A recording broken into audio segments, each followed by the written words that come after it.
Hello everybody, Steve Garay, Keller Williams Urbain. It is my distinct pleasure to have Jean Akkoyan, mortgage specialist from the Toronto Dominion Bank here in the Montreal area with us today. Jean, welcome. Thank you for having me, Steve. A pleasure to have you with us. Now, Jean, if you wouldn't mind, we have two questions for you today.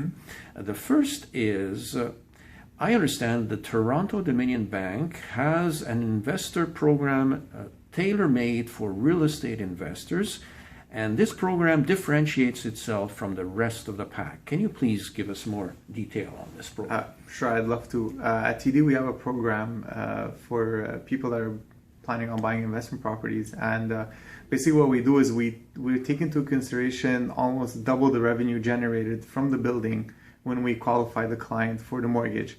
And what's beneficial is that whenever we do our calculations to see whether or not we're going to approve the file, well, taking almost double the revenue compared to the other banks, well, that gives us a huge competitive advantage.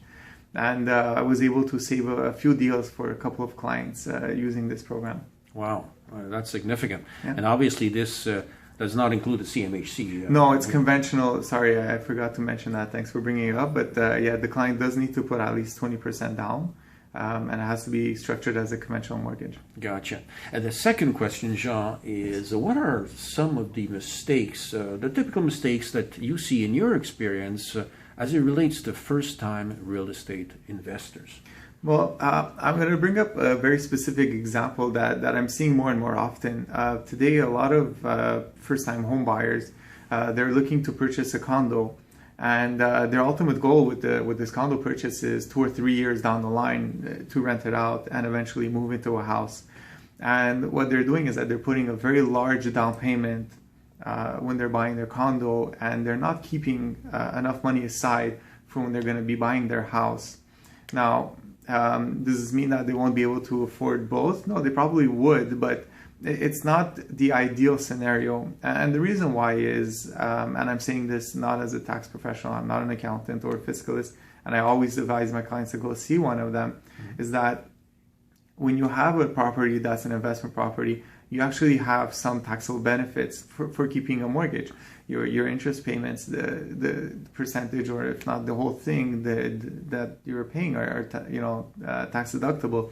Whereas on your primary residence, you have absolutely no tax benefit. So why would you keep a smaller mortgage on your condo and a much larger mortgage on your house? Whereas you can minimize your down payment on your condo, keep a larger mortgage, maximize the down payment on your house, keeping a smaller mortgage, and benefit tax-wise like that. And that's one of the things that people they don't think of at the beginning, and that's why it's important to strategize even your first move compared to what your second or third move is.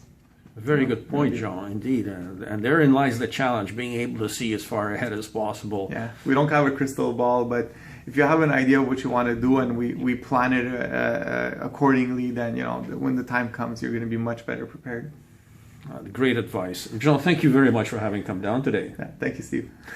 And thank you, viewer, for having watched. Until next time.